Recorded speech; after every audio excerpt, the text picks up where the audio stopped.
ओम नमो भगवते वासुदेवाय. ओम विष्णवे नमः. श्रोते हो, ज्या ब्रह्मांडाचा कण आणि कण त्या जगन्नियंत्याच्या एका लहरीवर चालतो, त्या विधात्याच्या रचनेत एक अशी गूढ, रहस्यमय आणि चमत्कारी गोष्ट दडलेली आहे, जिची कल्पना साध्या मानवी बुद्धीला कधी शिवूही शकत नाही. आजचा व्हिडिओ खूप खास होणार आहे. जर तुम्हाला आमचे व्हिडिओ आवडतात तर आधीच लाईक करून ठेवा आणि कमेंटमध्ये जय श्रीकृष्णा नक्की लिहा. कालचक्राची गती अखंड फिरत असते. सूर्यचंद्राच्या प्रकाशाने दिवस आणि रात्रीचे खेळ चालतात. पण याच कालचक्राच्या गर्भात एक असा महिना लपलेला आहे, ज्याला संपूर्ण सृष्टीने, साऱ्या ऋषीमुनींनी आणि चक्क देवलोकांनीही एकेकाळी अपवित्र मानून नाकारले होते. एक असा काळ ज्याच्या आगमनाने संपूर्ण देवलोकात चिंतेचे सावट पसरले, ज्या महिन्याला स्वतःचे अस्तित्व सिद्ध करण्यासाठी अश्रू ढाळत थेट वैकुंठाची पायरी चढावी लागली. आज आपण त्याच परमपावन, रहस्यमयी आणि कोट्यावधी पुण्याचा लाभ करून देणाऱ्या अधिक मासाची ती अलौकिक आणि विस्मयकारक कथा ऐकणार आहोत, जिचा एक एक शब्द तुमच्या मनातील अज्ञानाचा अंधकार दूर करून टाकेल. या महिन्याला इतर सर्व महिन्यांनी आपल्यातून का हाकलून दिले होते? या महिन्याचा स्वामी कोण आहे? आणि सर्वात मोठे रहस्य म्हणजे या पवित्र काळात असे कोणते गुप्त नियम आहेत, ज्याचे पालन केले नाही तर मानवी जीवन संकटांच्या गर्तेत कोसळू शकते? हे सर्व रहस्य आज या कथेच्या माध्यमातून उलगडणार आहे. श्रोते हो, कथा सुरू होते अतिशय प्राचीन काळात, जेव्हा सृष्टीची रचना नवीनच झाली होती आणि सूर्यदेव आपल्या दिव्य रथावर आरूढ होऊन संपूर्ण ब्रह्मांडात काळाची विभागणी करत होते.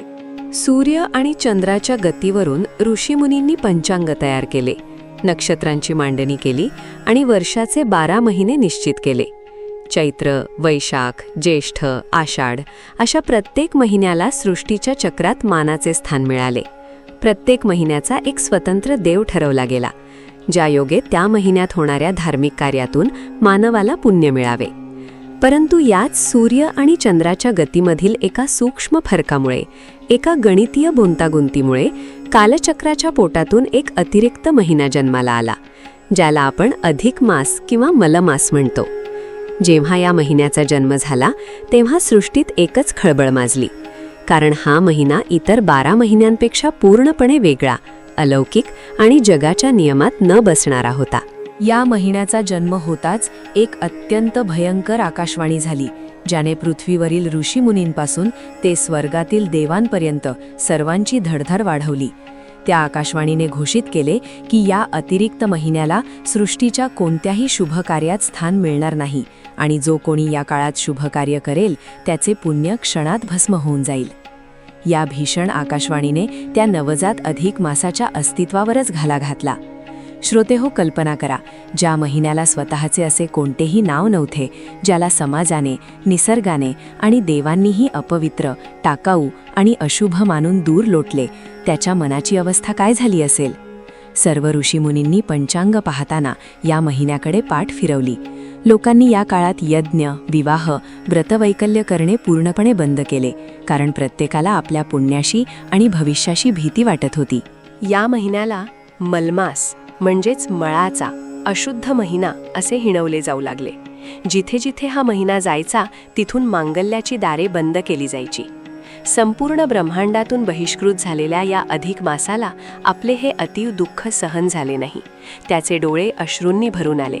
त्याचे हृदय कष्ट, यातनेने आणि धाकधूक चिंतेने व्याकुळ झाले. मला भगवंताने जन्म का दिला? जर मला जगात फक्त अपमान आणि उपेक्षाच मिळणार होती तर माझी रचना का केली? हाच एकच प्रश्न त्याला छळत होता. आणि याच विवंचनेतून त्याने एक अत्यंत कठोर, अत्यंत आत्मघातकी पाऊल उचलण्याचे ठरवले, ज्याने थेट वैकुंठाचे आसन हादरून गेले. त्या अपमानित आणि दुःखी अधिक मासाने आपली मानवी आकृती धारण केली आणि तो रडत, विलाप करत थेट सत्यलोकात ब्रह्मदेवांकडे गेला. पण ब्रह्मदेवांनीही काळाच्या नियमांचा हवाला देऊन त्याला मदत करण्यास असमर्थता दर्शवली. त्यानंतर तो कैलासावर गेला, परंतु देवाधिदेव महादेवांनी त्याला विष्णू चरणी जाण्याचा मार्ग दाखवला. शेवटी अत्यंत आशेने आणि डोळ्यांत कारुण्याचे अश्रू घेऊन हा मलमास वैकुंठ लोकात पोहोचला, जिथे भगवान नारायण शेषशायी रूपावर विराजमान होते. भगवंताच्या दिव्य तेजाने संपूर्ण वैकुंठ उजळून निघाले होते. पण या महिन्याच्या चेहऱ्यावर फक्त आणि फक्त अंधार होता. तो भगवंताच्या चरणी कोसळला आणि अत्यंत आर्त स्वरात म्हणाला, हे जगन्निवासा, हे देवांच्या देवा, या सृष्टीत प्राण्यांपासून ते वनस्पतींपर्यंत अगदी क्षुद्र कीटकालाही स्वतःचे स्थान आहे. मग या कालचक्रात माझ्या वाट्यालाच हा घोर अपमान का? मला सर्वजण मलमास म्हणून हिणवतात. माझ्या काळात कुणी देवाचं नाव घेत नाही. माझ्या काळात कोणतंही मंगल कार्य होत नाही. मला स्वामी नाही, मला आश्रय नाही, मी अनाथ आहे. जर माझे अस्तित्व एवढेच पापमय असेल तर मला आत्ताच्या आत्ता नष्ट करून टाका. श्रोते हो, अधिक मासाचे ते हृदयद्रावक शब्द ऐकून आणि त्याचे अश्रू पाहून त्या वैकुंठाधिपतीचे कारुण्याने भरलेले हृदय द्रवले. भगवंताने त्याला आपल्या हाताने उठवले आणि प्रेमाने जवळ केले. नारायण गंभीर सुरात म्हणाले, हे मलमासा, धीर धर. या ब्रह्मांडात माझ्या इच्छेशिवाय एका पानाचीही हालचाल होत नाही. मग तुझा जन्म तर एका मोठ्या दैवी उद्देशासाठी झाला आहे. जरी या जगाने, नक्षत्रांनी आणि देवांनी तुला नाकारले असले तरी मी तुला कधीही अनाथ सोडणार नाही. आजपासून या सृष्टीतील सर्वात मोठे रहस्य मी जगासमोर उघड करतो आहे. भगवंताने घेतलेल्या त्या एका निर्णयाने, दिलेल्या त्या एका वरदानाने संपूर्ण ब्रह्मांडात असा चमत्कार घडवून आणला ज्याची कोणी स्वप्नातही कल्पना केली नव्हती. जो महिना काही क्षणांपूर्वी अपवित्र आणि अशुभ मानला जात होता, तो अचानक सर्व महिन्यांचा राजा बनणार होता. भगवंताने आपले दिव्य रूप प्रकट केले आणि अशी घोषणा केली ज्याने स्वर्गातील इंद्राचेही डोळे दिपून गेले. पण अशी कोणती घोषणा भगवंताने केली आणि या महिन्याला कोणते महात्म्य मिळाले ज्याने मानवाचे भाग्य बदलण्याची ताकद या महिन्यात निर्माण झाली? भगवान विष्णूंनी अधिक मासाचा हात हातात घेतला आणि म्हणाले, हे महिन्या, आजपासून तुला कोणीही मलमास किंवा अनाथ म्हणणार नाही. आजपासून मी स्वतः तुझा स्वामी बनतो आहे. जे माझे नाव आहे तेच नाव आजपासून तुझे असेल. आजपासून संपूर्ण जग तुला पुरुषोत्तम मास या नावाने ओळखेल. जे गुण, जे तेज, जे सामर्थ्य माझ्यात आहे ते सर्व मी तुला प्रदान करत आहे. इतर 12 महिन्यांचे वेगवेगळे स्वामी असतील, पण या पुरुषोत्तम मासाचा स्वामी मी स्वतः नारायण असेन. आणि श्रोते हो, भगवंताने पुढे जे सांगितले ते ऐकून ऋषीमुनींच्या आनंदाला पारावार उरला नाही. भगवंताने वर दिला की इतर महिन्यात वर्षभर केलेल्या भक्तीचे जे फळ मिळते त्याच्या कोटीपटीने अधिक फळ या एकाच पुरुषोत्तम महिन्यात केवळ नामस्मरण केल्याने मानवाला लाभेल. या व्रताची कथा श्रवण करताच मानवाचे दारिद्र्य धोक्यासारखे नाहीसे होईल. त्याच्या 7 पिढ्यांचे पाप जळून खाक होईल. परंतु या अथांग पुण्याच्या लाभासोबतच भगवंताने कालचक्राचा समतोल राखण्यासाठी काही अत्यंत कडक, अत्यंत अनिवार्य असे गुप्त नियम आणि मर्यादा घालून दिल्या. भगवंताने स्पष्ट केले की या पुरुषोत्तम मासात मानवाने काय करावे आणि काय करू नये याचे काटेकोर पालन करणे अत्यंत आवश्यक आहे. जर एखाद्या मनुष्याने अज्ञानापोटी किंवा गर्वापोटी या नियमांचे उल्लंघन केले तर त्याला पुण्याऐवजी घोर नरक यातना आणि दारिद्र्याचा सामना करावा लागेल. सृष्टीच्या नियमानुसार हा महिना 3 वर्षातून एकदाच येतो. त्यामुळे या काळातील प्रत्येक क्षणाला अत्यंत महत्त्व आहे.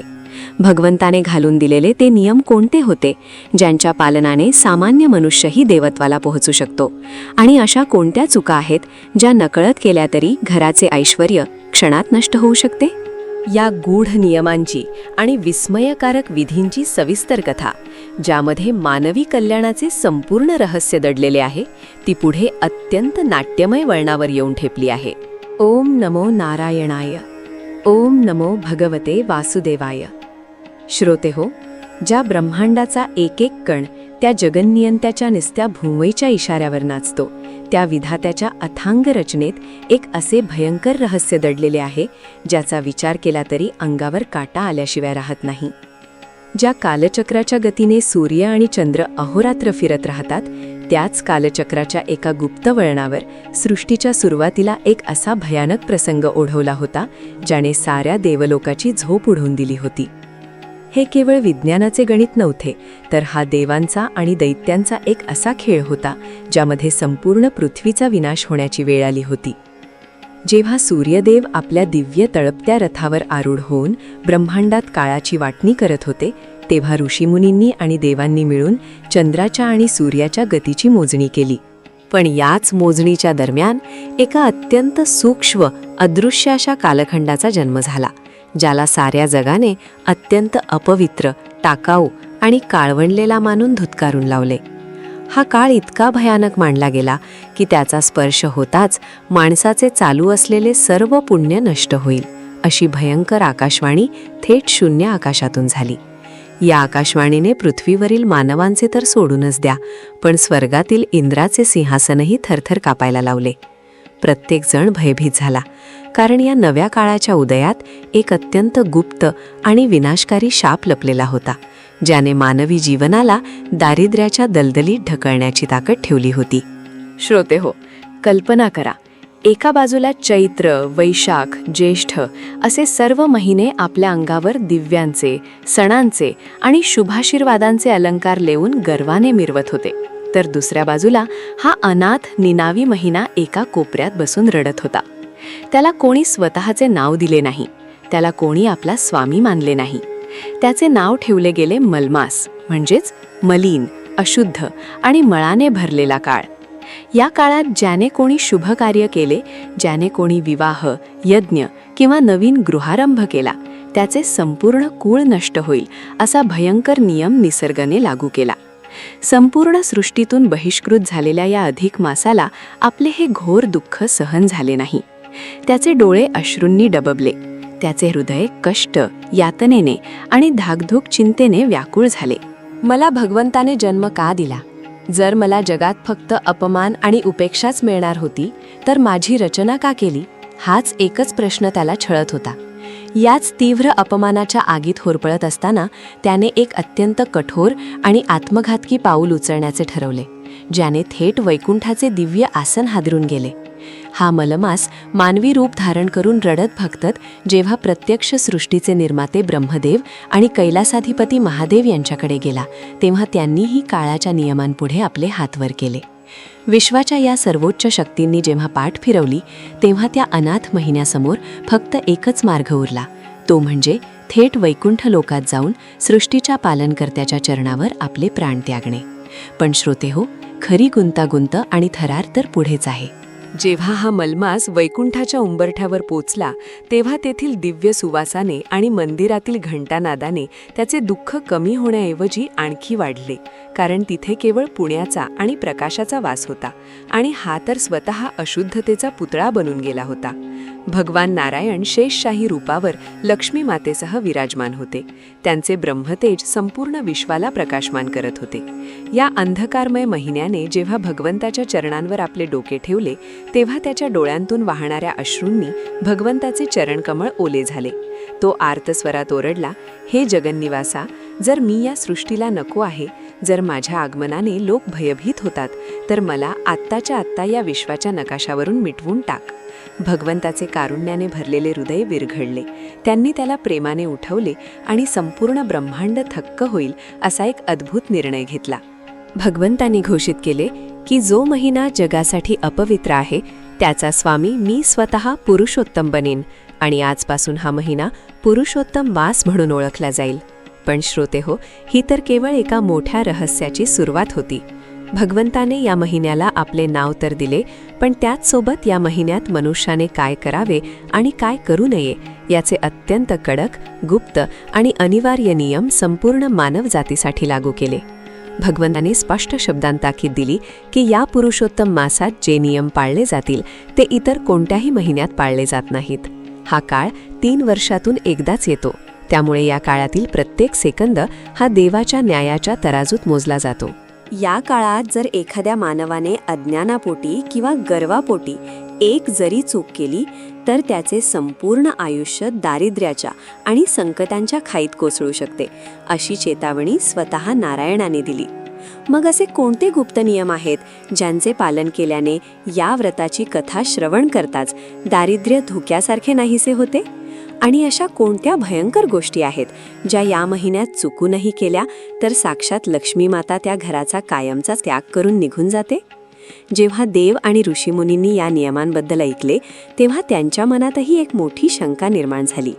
प्रत्येक मानवाच्या मनात भीती आणि उत्सुकतेचे एक वादळ उठले.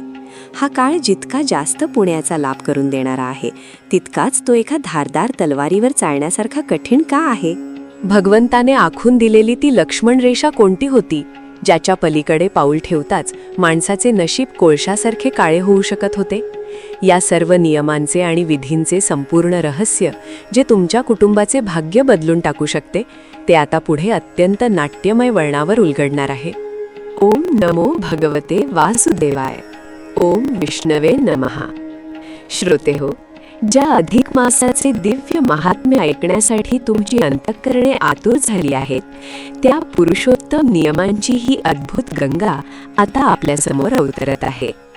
नारायणांनी जेव्हा त्या व्याकुळ झालेल्या महिन्याला आपल्या हृदयात स्थान दिले तेव्हा स्वर्गातून दुंदुभी वाजल्या, अप्सरांनी पुष्पवृष्टी केली आणि विश्वाच्या कणाकणात एक विलक्षण चैतन्य पसरले. पण याच दिव्य आनंदाच्या मागे एक अत्यंत कठोर आणि तितकाच गुप्त असा दैवी न्याय दडलेला होता.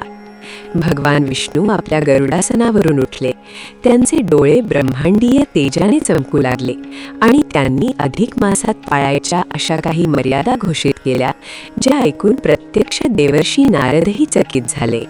या महिन्यात सृष्टीचे सर्व नियम उलटे फिरतात, निसर्गाची गती बदलते आणि मानवाच्या कर्माचा हिशोब एका वेगळ्या तराजूत मोजला जातो असे सांगत भगवंताने पहिल्या नियमाचा उच्चार केला. तो नियम म्हणजे या पवित्र पुरुषोत्तम महिन्यात मनुष्याने आपल्या शरीराची, मनाची आणि आत्म्याची शुद्धी कशी राखावी. कारण या काळात विश्वातील सकारात्मक आणि नकारात्मक ऊर्जा अत्यंत तीव्र गतीने कार्यरत असतात, ज्याची कल्पना कोणत्याही सामान्य माणसाला नसते. श्रोतेहो, भगवंताने स्पष्ट केले की या अधिक मासात मानवाने सर्व प्रकारच्या तामसी आणि राजसी प्रवृत्तींचा पूर्णपणे त्याग केला पाहिजे. या संपूर्ण महिन्यात माणसाने काय खावे आणि काय खाऊ नये याचे इतके कडक नियम आहेत की जर त्यांचे उल्लंघन झाले तर कुटुंबातील लक्ष्मी एका क्षणात रुसून निघून जाते. या काळात लसूण, कांदा, मांस, मदिरा यांसारख्या तामसी पदार्थांना स्पर्श करणे म्हणजे साक्षात नरकाचे द्वार उघडण्यासारखे आहे. पण त्याहूनही मोठे रहस्य म्हणजे भगवंताने काही विशिष्ट भाज्या आणि धान्यांवरही या महिन्यात बंदी घातली आहे. मसुराची डाळ, चवळी, वांगी आणि शिळे अन्न या महिन्यात खाणे म्हणजे आपल्या पूर्वजांच्या आत्म्याला कष्ट देण्यासारखे मानले गेले आहे. ज्या घरात या महिन्यात सात्विक अन्नाचा सुवास दरवळतो, जिथे केवळ भगवान विष्णूंना अर्पण केलेले तुळशीपत्राने युक्त असे पवित्र अन्न ग्रहण केले जाते, त्या घरावर दारिद्र्य कधीही आपली सावली दाखवू शकत नाही. अन्नाची ही शुद्धी केवळ शरीरापुरती मर्यादित नाही, तर ती मानवाच्या विचारांनाही नियंत्रित करते. कारण जसे अन्न आपण ग्रहण करतो तसेच आपले विचार बनतात आणि या महिन्यात विचारांची अशुद्धता माणसाचे साठवलेले सर्व पुण्य भस्म करून टाकते.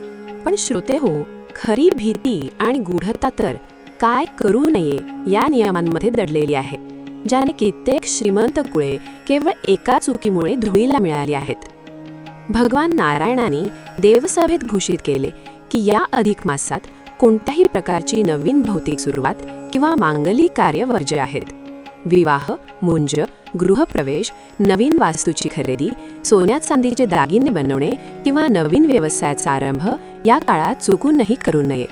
कारण हा महिना लौकिक सुखासाठी नसून केवळ आणि केवळ पारमार्थिक प्रवृत्तीसाठी राखीव ठेवला गेला आहे.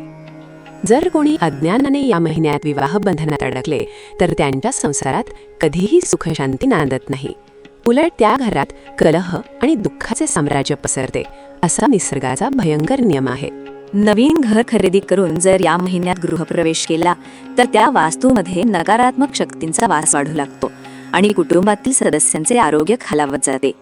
हा काळ भौतिक संपत्ती जोडण्याचा नसून आपल्या आत्म्याला भगवंताच्या चरणी समर्पित करण्याचा काळ आहे.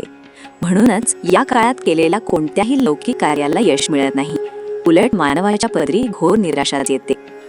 श्रोते हो, मग तुमच्या मनात प्रश्न निर्माण झाला असेल की जर हे सर्व शुभकार्य बंद ठेवायचे आहे तर मग या संपूर्ण महिन्यात मानवाने नेमके काय करावे जेणेकरून त्याचे घर ऐश्वर्याने आणि आनंदाने भरून जाईल? भगवंताने यावर अत्यंत सुंदर आणि मनाला शांत करणारे उत्तर दिले आहे.